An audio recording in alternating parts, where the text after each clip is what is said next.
Hi friends, welcome back to Ponni Shankar life style. அழகாக சமைச்சி அளவாக சாப்பிட்டு ஆரோக்கியமாக வாழலாம். எல்லோரும் ஆரோக்கியமாக சந்தோஷமாக இருக்கணும் அப்படின்னு சொல்லி கடவுள்கிட்ட வேண்டிக்கிட்டு இன்றைக்கி காணொலிக்குள்ளே போகலாம் வாங்க.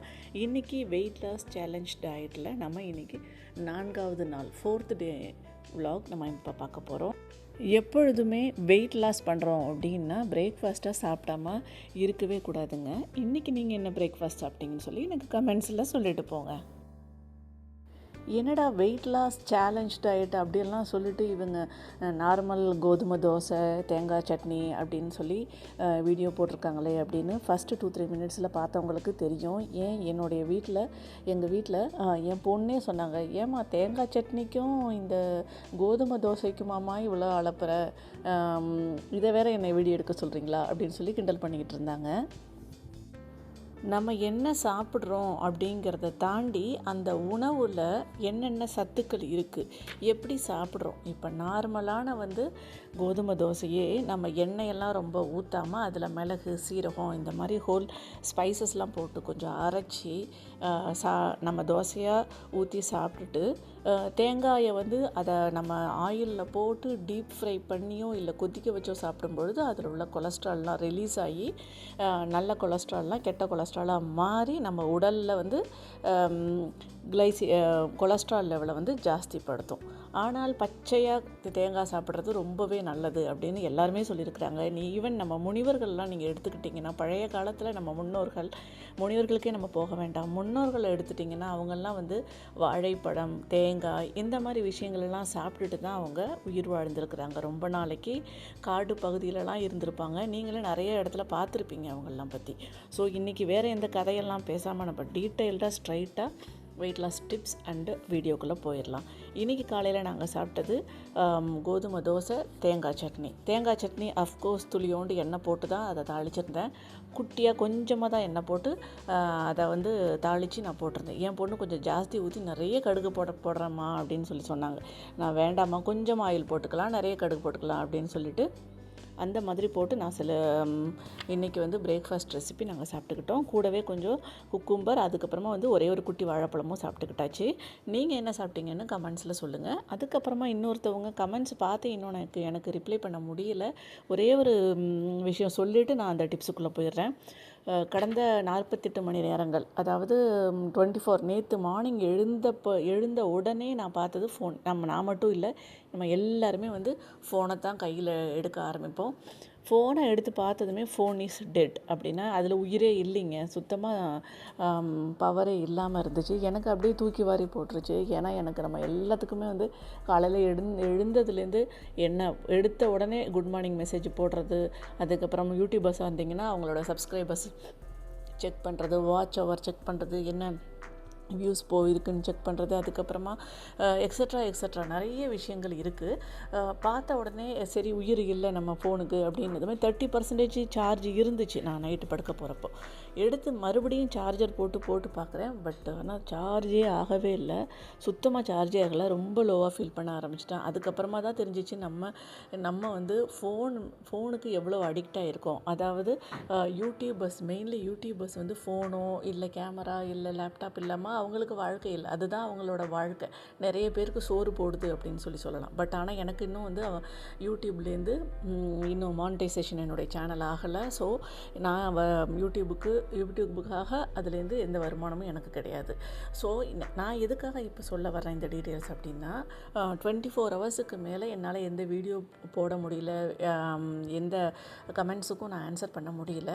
எனக்கு அப்புறம் இன்றைக்கி ஏர்லி மார்னிங் தேங்க் காட் நான் நிறைய விஷயங்கள்லாம் எல்லாம் பண்ணிவிட்டு ஃபோன் சார்ஜரை சேஞ்ச் பண்ணி பார்க்கலான்னு சொல்லிட்டு இங்கே எங்கள் வீட்லேயே இருக்கக்கூடிய, அதாவது எங்கள் அப்பார்ட்மெண்ட் பில்டிங்கில் இருக்கக்கூடிய ஒரு ஃப்ரெண்டுக்கிட்ட சார்ஜர் வாங்கிட்டு போட்டு பார்க்கறதுக்கு முன்னாடியே, முருகா எப்படியாவது இந்த பிரச்சனையை விலக்கி விட்டுருப்பா அப்படின்னு சொல்லிட்டு வேண்டிகிட்டே சார்ஜ் போட்டால் சடன் ஒரு சர்ப்ரைஸ் மாதிரி இருந்துச்சு. கடன்னு ஃபுல்லாக வந்து பவர் இன்க்ரீஸ் ஆக ஆரம்பிச்சிச்சு. டக்குன்னு ஒரு 1/2 ஹவருக்குள்ளே டக்குன்னு 100% வந்துருச்சு. என்னாலே நம்ப முடியல. அவ்வளோ ஷாக்கிங்காக இருந்துச்சு. பட் ஆனால் ரொம்ப தேங்க்யூ காட் அப்படின்னு சொல்லிட்டு டக்குன்னு நான் எடுத்து நெக்ஸ்ட்டு, ஏன்னா நான் இன்றைக்கி போஸ்ட் பண்ணிட்டு இருக்கிறேன். இப்போ இந்த வீடியோவை நீங்கள் பார்த்துட்ருக்கீங்களா, இந்த வீடியோ எல்லாமே ஷட் டவுனில் இருந்துச்சு. ஃபுல்லாகவே ஃபோன் டெட்டு. இந்த ஃபோன்லேருந்து கொண்டு வந்தால் தான் எனக்கு வந்து இப்போ வீடியோஸே போட முடியும். இல்லைனா நான் மறுபடியும் வேறு ஒரு வீடியோ எடுத்து தான் போடணும். பட் எனக்கு இன்னொரு வீடியோ எடுக்கிறதுக்கான என்னுடைய physical and mental state health வந்து கொஞ்சம் லோவாக ஃபீல் பண்ணிக்கிட்டு இருந்தேன்.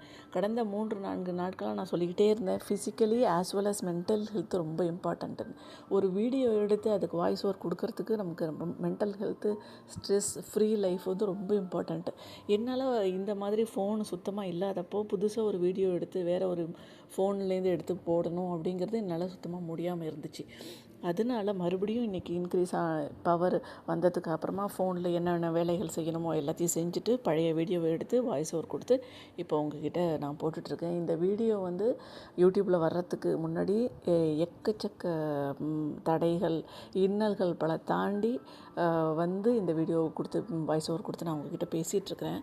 ஆனால் நிறைய பேர் நினைப்பாங்க, சும்மா டக்குன்னு ஒரு வீடியோ போட்டுட்டு போயிடுறாங்க அப்படின்ட்டு. ஆனால் அந்த ஒரு வீடியோவை வீடியோ எடுக்கிறதுக்கு முன்னாடி ப்ரிப்ரேஷன்லாம் பண்ணி வச்சு ஷூட் பண்ணி சமையல் செஞ்சு அதுக்குரிய டிப்ஸ் எல்லாம் தனியாக ஒரு டைம் உட்காந்து ஒரு நோட் எடுத்து பென் எடுத்து உட்காந்து எழுதி, அதுக்கப்புறமா உட்காந்து வாய்ஸ் ஓவர் சத்தம் இல்லாத இடத்துல திடீர்னு பழைய பாத்திரம் வைக்கிற போகிறவங்க சவுண்டு கொடுத்துட்டு போவாங்க, நாய் பக்கத்தில் குலைச்சிட்ருக்கோம், தண்ணி ஊற்றுற சவுண்டு கேட்கும். இதெல்லாம் தாண்டி ஒரு இடத்துல ஃபோனு போட்டுட்டு ஃபோனை கையில் வச்சுட்டு ஃபேனை கம்மி பண்ணி வச்சு எல்லா விஷயங்களையும் கடந்து ஒரு வீடியோ யூடியூப்பில் போடுறோம். ஸோ தயவு செஞ்சு ப்ளீஸ் பார்க்குறவங்க உங்களுக்கு இந்த வீடியோ பிடிச்சிருந்துச்சுன்னா மறக்காமல் ஒரு சப்ஸ்கிரைப் பண்ணிவிட்டு லைக் பண்ணிவிட்டு ஷேர் பண்ணுங்கள். உங்களுக்கு பிடிச்சிருந்தால் உங்கள் ஃப்ரெண்ட்ஸ் அண்ட் ஃபேமிலிக்கு ஷேர் பண்ணுங்கள். அதுக்குள்ளே கோதுமை தோசை தேங்காய் சட்னி வீடியோ முடிஞ்சிருச்சு. இந்த கதை நான் சொல்லி பிடிக்கிறதுக்கு முன்னாடி, ஏன்னா யூடியூபர்ஸோட ஸ்ட்ரகிள் நிறைய பேர் டக்குன்னு போடுறாங்க எந்த வித எடிட்டும் இல்லாமல். பட் நான் என்னோடய வீடியோ எப்போ போட்டாலும் அதில் ஒரு கிளாரிட்டி இருக்கணும், பார்க்குறதுக்கு எந்த சங்கடமும் இருக்கக்கூடாதுங்கிறதுனால ஷேக் ஆகிற வீடியோஸ் எல்லாத்தையும் டெலீட் பண்ணிவிடுவேன். அந்த இடத்துலலாம் டெலீட் பண்ணிவிட்டு ஓரளவு என்னால் முடிஞ்ச அளவுக்கு தரமான வீடியோஸாக நான் கொடுத்துட்ருக்கேன். இப்போது weight loss weekend salad recipe ரொம்ப எம்மியாக இருந்துச்சு, ரொம்ப சூப்பராக இருந்துச்சு. கண்டிப்பாக நீங்கள் ட்ரை பண்ணி பார்க்கணும். வெள்ளரிக்காய், உங்களுக்கு பிடிச்ச வெஜிடபிள்ஸ் எல்லாமே வெள்ளரிக்காய், அப்புறம் கேரட்டு, கேபேஜ், உங்களுக்கு என்னென்னலாம் இருக்குதோ என்னென்னலாம் பிடிக்குமோ அந்த மாதிரி வெஜிடபிள்ஸ் எல்லாமே குட்டியாக கட் பண்ணி வச்சுக்கோங்க. ஒரே சைஸில் கட் பண்ணி வச்சுக்கோங்க, அது ரொம்ப இம்பார்ட்டண்ட்டு. நான் இன்றைக்கி வந்து க்யூபாக குட்டியாக கட் பண்ணி வச்சுருக்கிறேன் இந்த மாதிரி. ஆனால் இன்னொரு விஷயத்தில் உங்களுக்கு சொல்லணும், எல்லாமே நல்லா சாஃப்டாக இருந்துச்சு. இந்த கேரட் மட்டும் கொஞ்சம் நறுக்குன்னு இருந்துச்சு. ஸோ ஒரு ஹாஃப் பாயில் பண்ணிவிட்டு போடுங்க. இல்லை உங்களுக்கு அந்த நறுக்குன்னு பிடிக்கும்னாக்கா நீங்கள் அப்படியே போட்டுக்கலாம். இதில் ஹைலைட்டே இந்த வெயிட் லாஸ் சேலஞ்சோட இந்த வீக்கெண்டு சேலட்டில் உள்ள ஹைலைட்டே என்னென்னா அந்த சேலட் ட்ரெஸ்ஸிங் ஒரு பேஸ்ட் அரைச்சி போட்டோம் இல்லைங்களா, அதுதாங்க. அது போட்டதுக்கு அப்புறமா கிளறி சாப்பிடும்பொழுது எனக்கே வந்து ஒரு கப்பு எக்ஸ்ட்ராவாக சாப்பிட்டேன். இப்போ பிரியாணி எப்படி நல்லா இருக்குன்னு சொல்லிட்டு ஒரு கப்பு எக்ஸ்ட்ரா சாப்பிடுவோம், அந்த மாதிரி. இது வீக்கெண்டு நாங்கள் சாட்டர்டே அன்னைக்கு இதை செஞ்சு சாப்பிட்டோம். என் பொண்ணும் என் கூடவே சேர்ந்து சாப்பிட்டாங்க. நான் இது கூடவே வந்து ப்ரக்கோலியும் ஆட் பண்ணியிருக்கேன். அதுக்கப்புறமா வந்து நம்ம பிரியாணி சாப்பிட்டா எவ்வளோ கேலரிஸ் கிடைக்குமோ அதை விட தாண்டி கேலரிஸ் அதை விட கம்மியாக தான் கிடைக்கும். பட் ஆனால் ஹெல்த் வைஸ் பார்த்தா நியூட்ரியன்ஸ் வந்து அதிகமாக இருக்கும். கூடவே வந்து ஸ்வீட் கார்னை வந்து நான் ஃபுல்லாக எடுத்துகிட்டு கொஞ்சோண்டு உப்பு போட்டு பாயில் பண்ணி வச்சுருக்கேன். கொண்டக்கடலை கொஞ்சம் பாயில் பண்ணி வச்சுருக்கேன். உப்பு, அப்புறம் பெப்பர் பவுடர், அதாவது மிளகுத்தூள், இதெல்லாமே போட்டுட்டு நல்லா டாஸ் பண்ணி வச்சுக்கணும். பக்கத்துலேயே இந்த குச்சியாக நீட்டமாக ஒன்று போடுறேன் பார்த்தீங்களா, இப்போது இதுதாங்க ஒரு அரிய வகை ஆம்லேட்னு சொல்லிட்டு என் பொண்ணு பண்ணினாங்க. அதாவது ப்ரௌன் எக் வந்து நார்மலாக 2 முட்டையை எடுத்து நார்மலாக ஆம்லேட் போட்டுட்டு அதை நீட்டமாக அந்த சப்பாத்தி ஸ்லைஸ்லாம் கட் பண்ணுற மாதிரி கட் பண்ணிட்டாங்க. என்னம்மா இப்படி கட் பண்ணியிருக்கேன், நான் பொரியல் மாதிரி பண்ணியிருக்கலாம்ல. என்னப்போ அம்மா இதுதாம்மா சூப்பராக இருக்கும், இப்படி போடுங்க, இதுதான் வந்து நான் பண்ண அரிய வகை ஆம்லேட்டுன்னு சொல்லி அவங்களே ஒரு பேர் வச்சாங்க.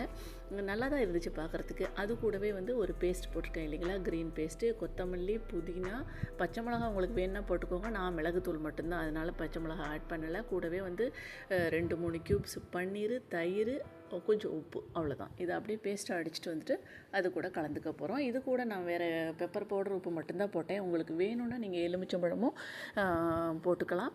லாஸ்ட்டாக வந்து கொத்தமல்லி தழையும் தூவிட்டு சாப்பிட்டு பாருங்கள். சாப்பிட்டுக்கிட்டே இருப்பீங்க. அவ்வளோ நல்லா இருக்குங்க. அதை விட இது சாப்பிட்டதுக்கு அப்புறமா உங்களுக்கு 1 நாள் இல்லை 2 நாள் கழித்து அந்த ஃபீல் இருக்கும் தெரியுமா? வெஜிடபிள் சாலட்ஸ்லாம் வந்து 2 நாள் சாப்பிட்டதுக்கு அப்புறமா நம்ம வயிறு வந்து அப்படியே ஒரு கம்ஃபர்ட் ஜோனில் இருக்கும். அதாவது நமக்கு வயிறு ஃபுல்லாக கிளென்ஸ் ஆகி நார்மலாக இருக்கிற மாதிரி அந்த ஹெவி அப்டமன் ஒரு மாதிரி இருக்கும் தெரியுமா? ஹெவியாக இருக்க மாதிரியே இருக்கும். அந்த ஹெவினஸ்லாம் போயிடும். லைட்டாக இருக்க மாதிரி இருக்கும் பாடி. இதை நான் ஃபீல் பண்ணேன். 3ஆவது நாள் வந்து ரொம்ப ஃபீல் பண்ணேன் இதை. இந்த சாலட் சாப்பிட்டுட்டு மறுநாள் நல்லா ரியலைஸ் பண்ணேன் என்னோடய பாடி லைட்டாக இருக்கிற மாதிரி. தொடர்ந்து டெய்லி சாலட் சாப்பிட்டுட்டு வந்தோன்னா இதெல்லாம் வந்து இதோடைய பெனிஃபிட்ஸு. கண்டிப்பாக நீங்களும் ட்ரை பண்ணி பாருங்கள் இந்த சாலடு. நைட்டுக்கு வந்து வரகு அரிசி நூடுல்ஸ்.